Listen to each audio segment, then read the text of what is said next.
World. जैसा कि आप जानते हैं हमारे चैनल्स पे आपको ट्रैवल टूरिज्म रिलेटेड सारी इन्फॉर्मेशन मिलती है। इंटरनेशनल फ्लाइट्स हो या इंटरनेशनल टूर्स हो, सेनेगन वीज़ा हो, कनाडा का वीज़ा हो, north America, USA, Germany, France में जितने भी कंट्रीज है सेनेगन में हो गया, फिर नॉर्थ अमेरिका में आपका यूएसए, कनाडा, फार ईस्ट में जितने भी गल्फ कंट्रीज है, सारी इन्फॉर्मेशन मैं आपके साथ इन्फॉर्मेशन जो भी हो सारी चीज़ें मैं चैनल के थ्रू आपके साथ शेयर करता हूँ। आज हमने एक टॉपिक लिया हुआ है जो जिसके भी आप हम डिस्कशन करेंगे, कनाडा का टेम्पररी वीज़ा। आपको जैसे पता है कनाडा मार्केट बहुत ही क्रेज़ है कनाडा का, और काफ़ी क्वायरीज भी आती है कनाडा के रिगार्डिंग कि सर कनाडा में जो हम लोग को वीज़ा मिलता है उसमें क्या क्या क्राइटेरिया क्या है, कैटेगरीज क्या क्या, ड्यूरेशन क्या क्या रहता है। कनाडा का जो कैटेगरीज है टेम्पररी वीज़ा का, टेम्पररी वीज़ा के 3 कैटेगरीज है। इट मीन्स टेम्पररी मतलब कुछ टाइम के लिए आप वहाँ पे जाते हो, उस कंट्री पे अपना टाइम स्पेंड करते हो, अपनी चीज़ें करते हो। अगर आप स्टडी पे हो तो स्टडी के लिए आप जाते हो, फिर वापस आ जाते हो back to your home country. अगर आप वर्क पे हो तो वर्क वीज़ा पे जाते हो। थर्ड है टूरिस्ट वीज़ा। तो कनाडा टेम्पररी वीज़ा 3 तरह के होते हैं, study visa, second work visa, तीसरा है टूरिस्ट वीज़ा। तो आज हम बात करने वाले हैं कनाडा टेम्पररी वीज़ा के टूरिस्ट वीज़ा के रिगार्डिंग। टूरिस्ट वीज़ा आपको पता है जैसे कि 10 साल का होता है, और 10 साल का होने के बाद इसमें जो एग्जिट होता है, जो एग्जिट ड्यूरेशन 6 मंथ्स का होता है। 6 मंथ्स में आपको एग्जिट करनी होती है आपके होम कंट्री पे, ठीक है। चाहे आप एशिया में कहीं से भी अप्लाई करो या सेनेगन से कहीं भी अप्लाई करो। हम बात करते हैं इंडिया, पाकिस्तान, बांग्लादेश, श्रीलंका, इस कंट्री से। जैसे हम इंडिया से अप्लाई करेंगे तो आपका जो वीज़ा लगेगा 10 ईयर्स का लगेगा। 6 मंथ्स में आपको कनाडा से फिर एग्जिट करके आना होगा, फिर उसके बाद आप फिर दोबारा जा सकते हो। तो आपको जैसा पता है कि कनाडा एरिया वाइज आपका इंडिया के 3 टाइम्स मोर बिगर है कनाडा, है ना। पॉपुलेशन अप्रॉक्सीमेटली आपके 4 करोड़ के आसपास है। 4 करोड़ अप्रॉक्सीमेटली आप लेके चलो कनाडा की पॉपुलेशन है। और अगर हम वीज़ा अप्लाई करते हैं, टूरिस्ट वीज़ा अप्लाई करते हैं, तो उसकी डॉक्यूमेंटेशन पे हम लोग बात करते हैं आज। तो डॉक्यूमेंटेशन है, तो डॉक्यूमेंटेशन में पहले आपका आ जाता है फॉर्म। जो हम फॉर्म फिल करते हैं उसमें आपकी सारी पर्सनल डिटेल्स होती है, आपका नाम, आपका होम एड्रेस, ठीक है, आपकी आईडीज वगैरह सारा कुछ आप मेंशन करते हो, टोटली डिटेल्स वगैरह डालते हो। उसमें आपकी एजुकेशन क्वालिफिकेशंस हो गया, आपका एड्रेस हो गया, ठीक है, ये सारी चीज़ें। उसके बाद आपका फैमिली डिटेल्स सेकंड होता है, फैमिली डिटेल्स में मेंशन करना होता है। आपके पेरेंट्स का क्या है, ठीक है, वो रिटायर हो गया नहीं है, ब्रदर सिस्टर्स कौन ऑक्यूपेशन में है, जॉब में है, बिजनेस में, वो सारी डिटेल्स हम अपने को फिल करनी होती है। ये आपका फर्स्ट हो जाता है एप्लीकेशन फॉर्म। सेकंड आता है पासपोर्ट, जो कि मैंडेटरी, विदाउट पासपोर्ट आप ट्रेवल कर नहीं सकते। पासपोर्ट में एक चीज़ है कि आपको 6 मंथ्स का एटलीस्ट एक्सपायरी, आपका वैलिडिटी होना चाहिए एक्सपायर होने से पहले। इट मीन्स 6 मंथ्स की वैलिडिटी आपके पासपोर्ट में होनी चाहिए, जो आपको स्टैम्प लगेगा। तो 6 मंथ्स का एटलीस्ट कम से कम आपकी पासपोर्ट में वैलिडिटी होनी चाहिए, और 2 पेजेस सो ब्लैंक होना चाहिए वो स्टैंपिंग के लिए, इमिग्रेशन के टाइम पे स्टैंपिंग के लिए। तो 2 पेजेस में ब्लैंक होनी चाहिए। तीसरा हम आ जाते हैं फोटो की। जैसा मैं आपको बताना चाहूंगा कि फोटो आपको पता है 80% फेस का फोटो लगता है, मतलब फेस आपका कवरेज, मतलब पासपोर्ट साइड यहाँ तक नहीं आना चाहिए, ठीक है। अप्रोक्सीमेटली आपका यहाँ तक आता है, 80% फेस लगता है उसमें। तो 80% फेस का ऊपर फोटो चाहिए, matte finish, background totally white होना चाहिए, मैट फिनिश होना चाहिए। और उसकी जो साइज होती है फोटो की वो 35x45 mm की फोटो की साइज होती है। तो ये आपका फोटो लगता है, ठीक है। उसके बाद आ जाते हैं हम लोग, ये तो आपकी एप्लीकेशन हो गई, पासपोर्ट और फोटो हो गया। फिर उसके बाद बेसिक जो ट्रैवल एजेंट या एक एजेंट कोई भी हो जो फाइल रेडी करता है, जो हम लोग वीएफएस में सबमिट करते हैं। फिर उसके बाद आपकी वहाँ पे इंटरव्यू वगैरह होता है, आपका बायोमेट्रिक्स होता है। तो डॉक्यूमेंट्स फाइल में सबसे इंपॉर्टेंट होता है cover letter. You know what I mean to say, cover letter में वो चीज़ होता है जिसमें आप पूरा ब्रीफ करते हो, पूरा समरी होता है कि आप कनाडा में कहाँ जाओगे, कहाँ कहाँ घूमोगे, आपका पर्पस क्या है। जैसे हम टूरिस्ट वीज़ा के रिगार्डिंग बात कर रहे हैं, तो टूरिस्ट वीज़ा के रिगार्डिंग बात करें तो उसमें आप अटैच करो कि मैंने ये डॉक्यूमेंट्स दिया है, मेरा ये आइटनरी है, और ये इसके साथ मैं ये डॉक्यूमेंट्स अटैच कर रहा हूँ, मेरा पर्पस ऑफ विजिट क्या है, टूरिस्ट का टूरिज्म मेरा पर्पस है, वो सारी चीज़ें हम कवर लेटर में मेंशन करते हैं। सेकंड में आ जाता है आपका आइटनरी में आपके पास ये चीज़ें मेंशन होती है कि आपने जो भी आपने वीज़ा लिया है, तो वीज़ा किस बिहाफ में ले रहे हैं, टूरिज्म के बिहाफ में। तो टूरिज्म के बिहाफ में ले रहे हैं तो आइटनरीज में आपका hotel bookings, flight tickets, sight seeing, ये सारी ट्रैवल रिलेटेड सारी चीज़ें उसमें आ जाती है आइटनरीज में, कि आप कहाँ कहाँ घूमोगे, कितने दिन रहोगे, किस किस होटल्स में स्टे करोगे, होटल्स में स्टे करोगे या फिर हॉस्टल में, चॉइस योर्स, उसमें कोई मैटर नहीं करता। लेकिन वो सारी डिटेल्स हम लोग आइटनरी के थ्रू हम लोग देते हैं। फिर उसके बाद आ जाती है आपकी होटल बुकिंग। कुछ लोग क्या करते हैं, डमी टिकट्स देते हैं। तो देखो मैं आपको एक चीज़ बताना चाहता हूँ कि डमी टिकट्स आज के डेट में एप्लीकेबल नहीं है।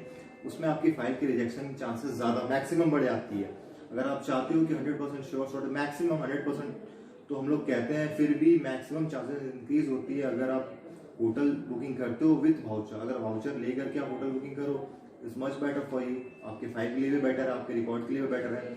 इट मीन्स ये है कि आप फिर उसके बाद काफ़ी ऐप्स वगैरह आती है जिसके थ्रू आप बुकिंग करने के बाद आपका प्लान एक्सटेंड होता है या अप एंड डाउन होता है, तो आप अपना होटल बुकिंग कैंसिल करा सकते हो विद 0% कैंसिलेशन चार्जेस, आपके चार्जेस भी कुछ नहीं कटनी है। उसके बाद आ जाते हैं फिर अगेन नेक्स्ट पॉइंट पे, तो हमारी है उसमें फ्लाइट टिकट्स। फ्लाइट टिकट्स कुछ एजेंसी या फिर कुछ लोग ऐसा करते हैं कि फ्लाइट टिकट्स वो सिस्टम में बना लेते हैं, माइक्रोसॉफ्ट वर्ड में बना लेते हैं, क्या करते हैं उसको एडिट करके, एडिट करने के बाद एक प्रिंट आउट निकाल लेते हैं, फ्लाइट की डिटेल्स वगैरह डाल देते हैं। तो ये बिल्कुल नहीं चलता है। आप डमी टिकट भी लोगे तो वो भी नहीं चलना है। इमिग्रेशन के बाद में वो क्या होता है, वो इंक्वायरी करते हैं, वो पीएनआर स्टेटस चेक करते हैं। तो जब इतना एक्सपेंसिव टूर आप बेयर कर रहे हो, इतने दूर जा रहे हो, ट्रैवल कर रहे हो और सारी चीज़ें आप इंजॉय करने के लिए दूर ट्रैवल कर रहे हो, तो फिर एक फ्लाइट टिकट लेने में क्या जाता है, आप फ्लाइट टिकट ले लो जो कि आपको पीएनआर नंबर के साथ में होता है, अप एंड डाउन दोनों आप ले लो।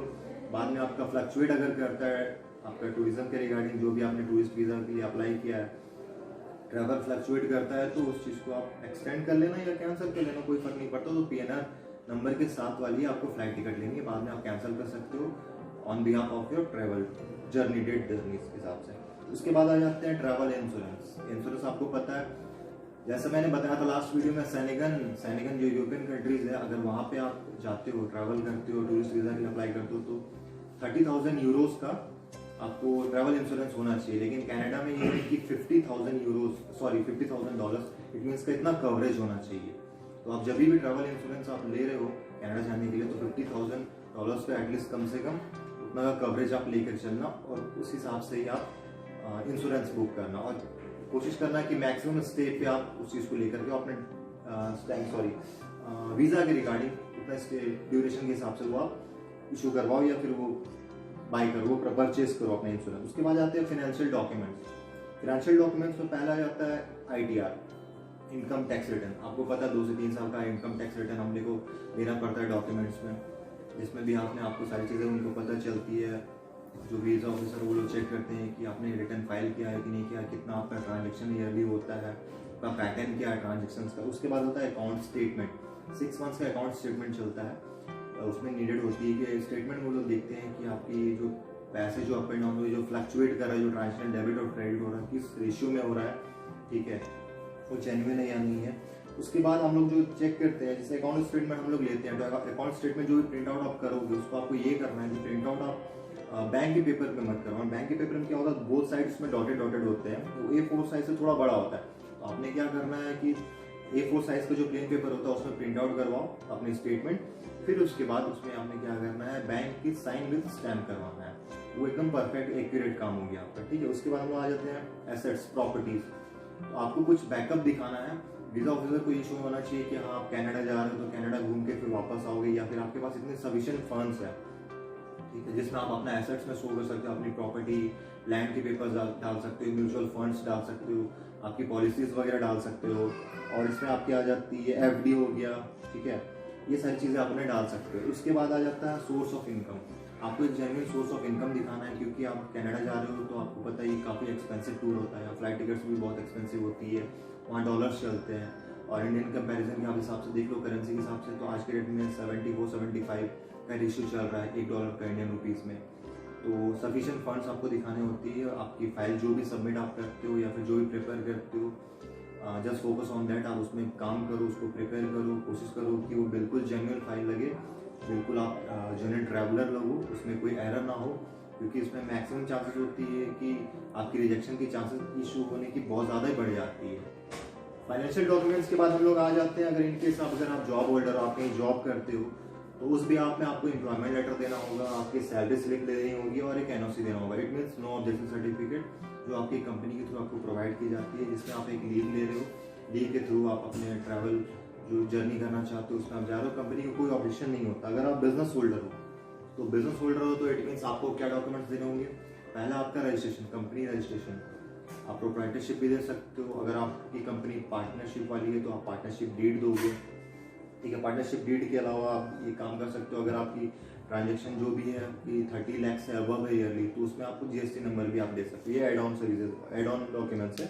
अगर आप फार्मर हो, आप किसान हो, तो इसमें आपको क्या देना है, ऐसा नहीं है कि किसान है तो उनकी ट्रांजेक्शन्स नहीं होती है या फिर वो डॉक्यूमेंट्स नहीं दे सकते हैं तो वो कैसे ट्रैवल करें कनाडा।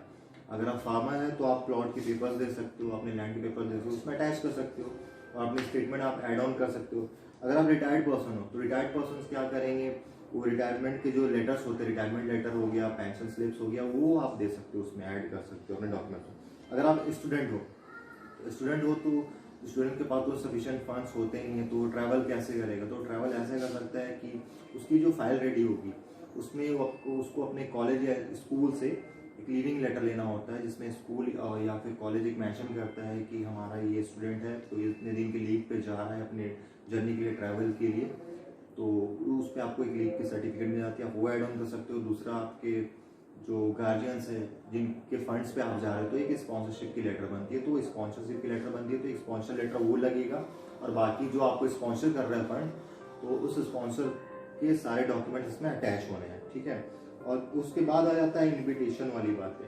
अगर कोई इन्वाइटी है, मतलब कोई बंदा आपको इन्वाइट कर रहा है कनाडा से, तो इन दैट केस उस पर भी आप ट्रैवल कर सकते हो। उसमें आपके डॉक्यूमेंट जो भी लगने, उसमें एड ऑन ये लगना है कि इन्वाइटी के डॉक्यूमेंट्स लगेंगे, वो वहाँ पे जो भी करते हैं, जैसा कि मान लो जॉब कर रहे हैं, बिजनेस कर रहे हैं, तो वहाँ पे उनके बिल्स लगेंगे, वो जो टैक्स देते हैं टैक्स के पेपर्स लगेंगे, ये सारी चीज़ें उसमें ऐड ऑन हो जाती है। ये तो इन केस ये सारी चीज़ें आपको 100% मैक्सिमम चांसेस इंक्रीज कर देती है कि इसके भी आप में आपका वीज़ा अच्छा से लगेगा, इजीली लगेगा, रिजेक्शन के चांसेस नहीं होंगे, आपका पासपोर्ट भी नहीं खराब होगा और आप इजीली वे में आप कनाडा ट्रैवल कर सकते हो। तो ये सारी डॉक्यूमेंट्स कंप्लीट हो जाती है और डॉक्यूमेंट्स भी काफ़ी बड़ी है, मगर आप जानते हो कि ट्रैवल करना कनाडा इतना इजी नहीं है। अगर आप हमसे कोई सर्विसेज चाहते हो तो डेफिनेटली यू कैन कॉल मी। कि मेरे डिस्क्रिप्शन में आपको मेरी कंपनी का मेरा नंबर, ईमेल आईडी, आप सारी चीज़ें उसमें मेंशन की हुई है। तो कीप सब्सक्राइब द चैनल, और कोई क्वेरी हो तो फिर आप मुझे मेल कर देना या कमेंट कर देना, definitely I will revert back to you, मैं आपको रिप्लाई दूंगा। Till then be with me and keep subscribe the channel. Thank you, bye.